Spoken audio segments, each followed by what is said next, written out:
Then there's all kinds of crazy solutions like, hey, let's stick electrodes all over our whole body and stimulate all the muscles.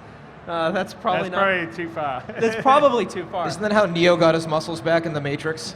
Something like that. Okay. And then there's stuff like redirected walking, which is an interesting technology where you can take a space that's, let's say, 20 feet by 20 feet, and by taking advantage of certain problems with the human mind. We're pretty good at knowing how we're oriented in space, except for when we do certain things, like if we're focused on a task, or when we're turning, we actually use our visual system to know how far we've turned. Our legs are terrible at knowing. Redirected walking, if you Google it a bit, it's a technique that'll allow you to take this 20 by 20 space, and by a little bit of prediction and a little bit of misdirection, you can actually make people feel like they're in an infinite space and keep walking around forever. That's something that maybe will go somewhere one day. But for now, we're stuck to joysticks and omnidirectional treadmills, maybe. It actually has made me think about whether we're going to see a resurgence of a next generation arcade being an event space that you go to and you put on the latest VR, and there are omnidirectional treadmills, or 20-foot rooms at least, where we can experience that with other players. Because there's things that, one of the things that caused the downfall of arcades was that an experience that you used to have to go out to do, you could now all of a sudden do at home, and you could do it better and you could do it cheaper. Yeah, the only arcade games that survived were the ones with the dedicated drums and everything, right? Yeah, exactly. Or Dance Dance Revolution. That's one of the most popular arcade titles out there because it's not something that the average person has the space and money to dedicate to. So maybe you have an arcade resurgence where you have these, omnidirectional treadmills or 20-foot rooms or crazy piece of hardware that you wired yourself in for a few hours for a few bucks an hour. That'd be pretty sweet. We're definitely building a cockpit on a motion platform, wearing the Oculus VR with the joystick fully built out, that we'll do on Star Citizen. Not this year, but next year. I think we're going to do some tours for the community that's backed it, and we'll let them sit open down to and the public. If you have the budget, you'll get to experience what it would be like in the dream situation. You're acting like everyone is going to want it. Who out here would spend like a couple $1,000s on a motion platform? Oh, come on, more hands. All right, that's a decent number of hands. Watch out, we got a baller. So we talked a lot about game mechanics now. And Paul, you kind of touched on this. I'm curious to know what you guys think from a storytelling perspective. It sort of falls in line with multiplayer, right? It's like a different experience when you're there with your friends, experience something, than when you just see them on the screen. What do you think in terms of storytelling as game designers? What kind of doors does this open up, and what should we expect to see? I feel like, for me, I feel like motion pictures were just invented again. I don't even know the language yet. In other words, when films first came out, they didn't even understand you could do cuts. That was just nobody had even figured that out yet. It's the same thing here. My initial reaction is, well, you can't do a cut, because in VR, the whole world goes black, and that's really disorienting. So then, what do you do if you want to move the player around? You have to move the story to them, or you have to do things that are disorienting. I don't know yet, but it's completely different. What the things I think we can learn from are the live theater experiences. I was going to say, or Disney World. Yeah. So I'm hoping what this gives us is that same experience you had when you were a teenager and you did the haunted house or the fun house with your friends, right? That as far as the social experience. But there's a live theater thing in New York called Sleep No More, where it's that multi-tiered kind of eyes wide shut experience. And that actually has a lot of the theater that happens as you enter the room, and drawers that you can look through, and even food you can eat. And I think, off the top of my head, that's one example we could look to. But we haven't even solved storytelling in video games yet. So this is some next level stuff, right? I'll say that, so on my side, there's a couple of things that I'm actually we're going to do in Star Citizen Squadron 42, and it's going to be, if you're doing it with the Rift, it will be better, because we're actually trying a paradigm, which I guess you could say, Half-Life and Half-Life 2 did, which is, if it's our character, we're in first person, we're not cutting away to third person. So we'll cut away to third person when it's not your character. So you're cutting away to the bad guys talking about doing something or whatever. So, but we're having the idea is to run a whole conversation system where it's based on eye contact. And so obviously VR is perfect for that. If you were playing it on a gamepad or a mouse, you would be moving your head around. But the idea is you look at someone, like in real life, when you look at someone, I've made eye contact, it's sort of like, hey, you want to talk? And then the NPC in the game, like in the single player part of the game, will actually say something to you. And then you'll have the option to sort of hear your inner thought that will sort of direct the conversation, and you sort of select which way. So to give you a sort of a Star Citizen Squadron 42 example, I'd fly on a mission and my wingman wasn't very good and almost got me killed. And I walk up after the mission to him and I'm looking at him and he looks and he's like, "Hey man, that was a tough mission." And my inner thought would be, you absolutely, you almost got me killed. You're a screw up, get away from me, or don't worry man, it'll be okay the next time. And I can choose that, and based on that, I'll be talking. But things like if I start to look away, then the NPC's programmed to say, "Hey man, were you not paying attention?" And those kind of moments are much more like real moments in real life. And I think doing that kind of stuff, which is very subtle, but I think will enable sort of the immersion and the storytelling to sort of become more connective, is the sort of thing that I think the Rift will just make much easier, because you won't be thinking about looking around. You'll be sort of in the Rift, you'll be sort of reacting like you normally would be to a conversation, whereas if I have a traditional controller, I'd be consciously having to be sort of moving my head around. And so I just think something like the Rift will sort of remove one of those barriers, so it's just easier to fall into that sort of feeling. And doing those kind of things, I think, will sort of advance the storytelling, the immersion, but it's a very different medium. I mean, you can't make a movie in an interactive experience, and especially when you're doing to something like the Rift, you've got to embrace what you get with the technology, and maybe you're informed and learned by some tricks that they've figured out in movies, because they've had 100 years to figure it out, and in the game business we've had maybe 30 years to figure out what we're doing. So we're not nearly as mature as they are, but ultimately I think the interactive sort of world immersion and even sort of ability to sort of tell stories and engage you will be more powerful than sort of a traditional linear medium, just because it's you. It's going, it's not, the biggest challenge in a movie is always getting the audience to care about the main character, or and they don't even have to like the main character. They have to be interested in what the main character is doing. Whereas in a game or in a interactive environment, you always are going to care about what you're doing because it's you. So you've already gotten rid of that problem. So then what the challenge is how to get rid of all the parts that sort of get in the way currently with the limitation of the technology or the interface. And something like the Rift just gets rid of one of them, and it makes it more possible to just have, I think, more powerful experiences. And so that's pretty exciting, I think. Great. So, is my mic still on? All right. So, we've talked, at Oculus, something we say a lot of the time is that this is really day zero for VR. And everything that you guys have seen is, prototype hardware, the development kits that we're shipping out. What do you guys think, if this is day zero, what are you hoping for day one and beyond that? Tough question. Well, I think the big thing is there's going to be a lot of tinkering going on with this, right? That's, the kind of the organic environment.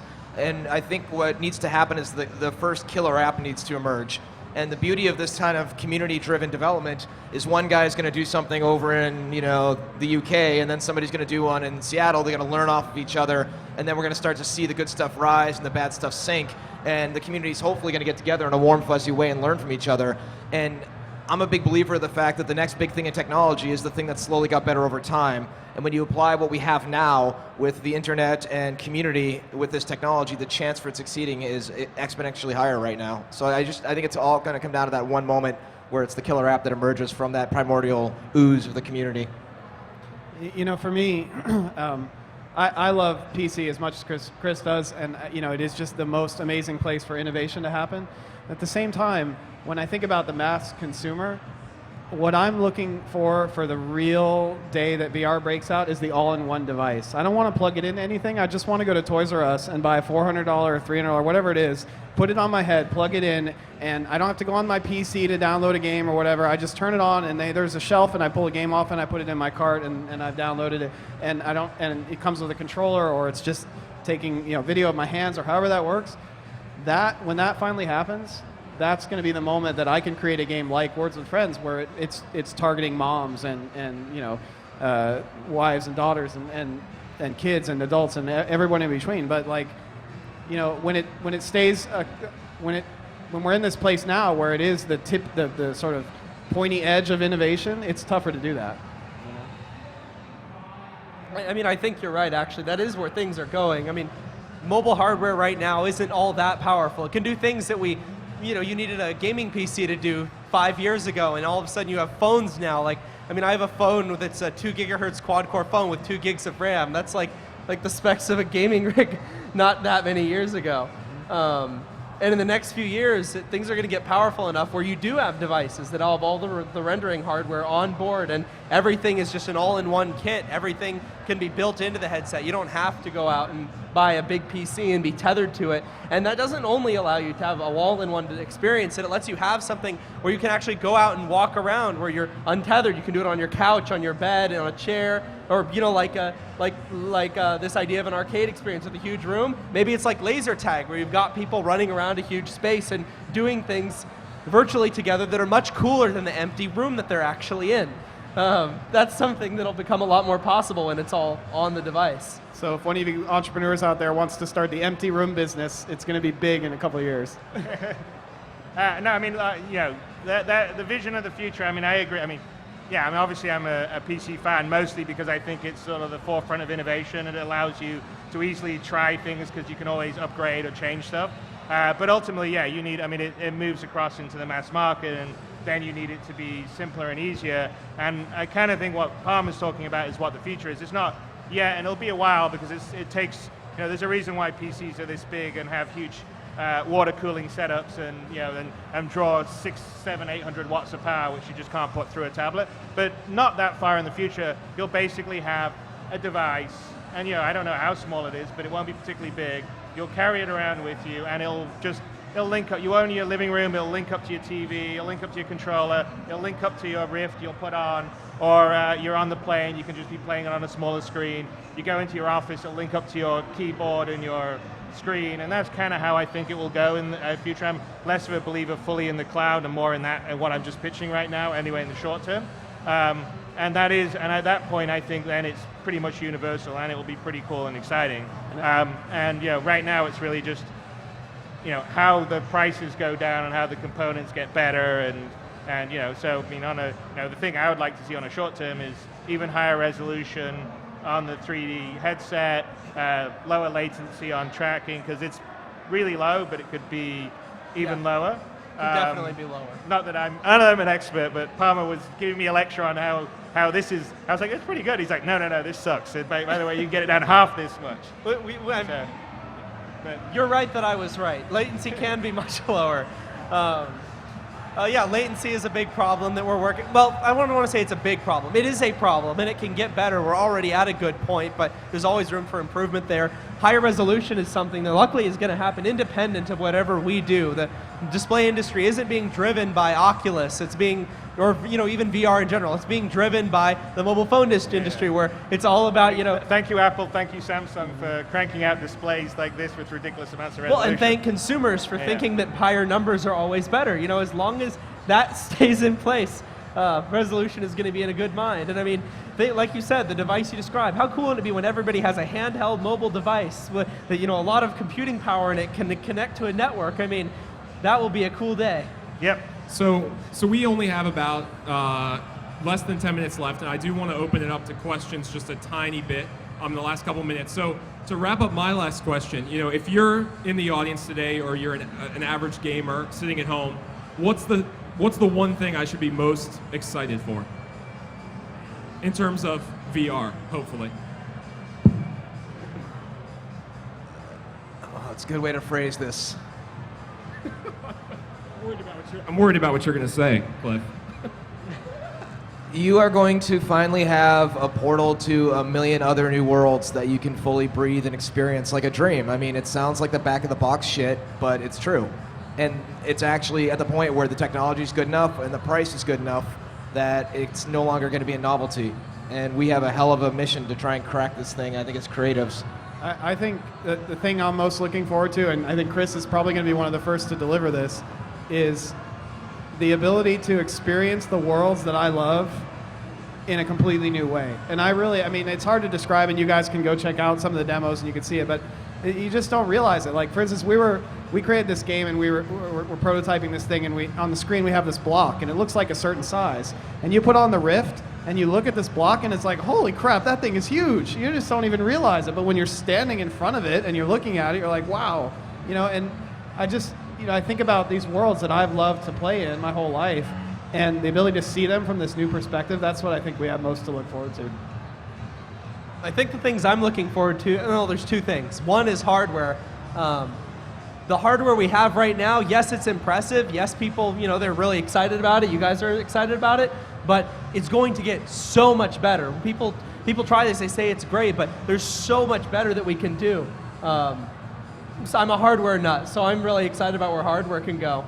The other thing is, I think Star Citizen will be a good example of this. A lot of what keeps people playing MMOs is not, oh, the gameplay is just so good, or, oh, I just love these graphics so much. It's because it's a shared experience. It's something that people can do together, and it's about that human relationship. When you have all of these people in the same space, really experiencing the same thing, it's not even like, whoa, well, I'm playing on a tablet and I'm playing on my PC, and I'm playing keyboard, I'm playing gamepad. Everyone's getting basically a similar unified experience. They're able to interact with themselves, not on a gaming level, but on a real human level. What does that mean for MMOs? I mean, I've never been a huge MMO person because I'm not that much of a social butterfly, but I actually do like to spend time with my friends. But what happens when technology gets so good that spending time in an MMO is better than actually being with someone in real life? And I think we're going to hit that point pretty fast. Dicey. All right. Chris, you want to finish this off? Actually, the one thing which I guess we're all sort of assuming, and maybe I should say for the audience, is the one thing that something like the Rift really does is, there's stereoscopic 3D was kind of something people want to do in the films, and then you saw it on TV. Generally, it works better for games because you're actually rendering the left and the right eye properly, but you still have the issue of crosstalk, even with active shutter displays. And when you're wearing the Rift, there is no crosstalk. It's much more natural. It's a proper 3D. And so the thing you get, besides just being able to look around an environment, is you get, which is sort of what I think you were referring to in terms of the size. Yeah, scale. You get this Scale sense of of things. scale, and really distance surprising. from you. And I have to say that, for me, even when in the early days when I was doing some prototyping on Star Citizen, I did some stereoscopic stuff, not even on the Rift, just the straight test. And if you ever go watch the 3D movie, generally they don't work that well. But the things that usually work well are flying sequences, because there's a lot of there's discrete objects, and there's a lot of distance separation between the two. Yeah, so it works really well. And so when I fired up the cockpit in 3D, and we actually had the HUD, and actually had the HUD program to do different things in 3D, so it was like Iron Man, where it would zoom and scope and target people. It was I was like, oh my God. And I went back to 2D, and it was completely flat. And it was a completely different experience than I felt when I would go to the theater and see 3D, because a lot of times I'll actually deliberately see a 2D film at a theater rather than a 3D film, because I don't like wearing the glasses, and it's usually, you lose a lot of light because you've got these passive glasses you're wearing. And so the moment I put that on, and I was like, oh my God. And then you take that with the Rift, which is a whole nother level, because it's just natural, you're looking around. It just really kind of feels incredibly powerful and immersive. And I think that's the thing that when you put it on, that's what the combination of the freedom of looking around, the movement, and the sense of size and distance and all the rest of the things just make everything step to the next level. And so I don't know if there's a Rift around here or people can get to it, but I saw one the more over there. more people that do that and feel that, I think, because you do that, you go, yeah, that's worth $300. And by the way, in a year's time or 2 years' time, the way things are going, that's going to, it'll be a lot less than that. Now it's 200. Now it's 99. Yeah, exactly. I mean, I'm always amazed by how much I can buy a printer that used to cost $2,000 or $3,000, and I'm getting these incredibly complicated printers for $200 or something. Now you have to buy a 3D printer now. Yeah, it's crazy. And that even comes with the unicorn blood ink, right? Yes, we'll definitely get some unicorn blood ink. But no, it'll be great. All right, so I am being signaled that we are out of time. Do we have time for one quick question? Yes. One quick question. All right, we'll take this guy right here. Yeah, that Can guy's- we run him a mic? That guy's been stoked the whole panel. I know. You guys, I'm so stoked. Can you hear me? Sweet. I had earplugs in. Okay, back to the arcade. I really think that's a great idea. I can't hear you. Can't hear me? Okay, extra like that. close. Extra close. Okay. The arcade thing seems like such a great idea, and I think what would be even cooler than an empty room is a room with peripherals that you can scan into the game, and then you can be like, oh, I'm going to go interact with this elephant over here, or here's the cockpit, and then you're interacting with real life objects, and then you can use your actual senses to get closer to those. Imagine scanning your girlfriend in and skinning her, and then you can tap into the content of people instead of the visuals. How do we get there? How do we get peripherals from I'm holding a controller and connect that to the virtual reality experience of the Oculus or of other. This is how we get there. When you wear an Oculus for the first time, and a lot of other people do, it's all of a sudden going to be obvious to all of us that this little controller just doesn't work anymore. That's going to drive that, I think. So demand. But what you're describing is often called mixed reality. It's not augmented reality because you're not trying to overlay things on the real world. You're trying to show a fully virtual world while still having physical props that match up to what's in the virtual world. And that's actually something that I've experimented a bit with in my previous jobs, doing some military research and the like. You can do some really cool things, and actually it's a pretty established idea, like when you have theater in between scene changes, you have people who are dressed in black, the stage ninjas, and their whole job is to run around and rearrange things. I could totally see a VR arcade where you have a set of VR stairs or a patio and then a bunch of big rocks or something, and you just make them out of big safe foam and you run around and you can set them all in between, and as people play even, you can have them being rearranged, put them on tape markers or something. I don't know, I'm not a stage ninja. How do they do that? All right, Palmer, we got to wrap up. We're being That'll be booted sweet. All right, well, I want to thank our panelists once again, Cliff Bleszinski, Paul Bettner, Palmer Luckey, and Chris Roberts. Thank you guys for being here, and thank everyone. Thank you all for coming. We really appreciate it. Yeah, that's it. Thanks again. Thanks, guys. I'm going to take a picture of everyone.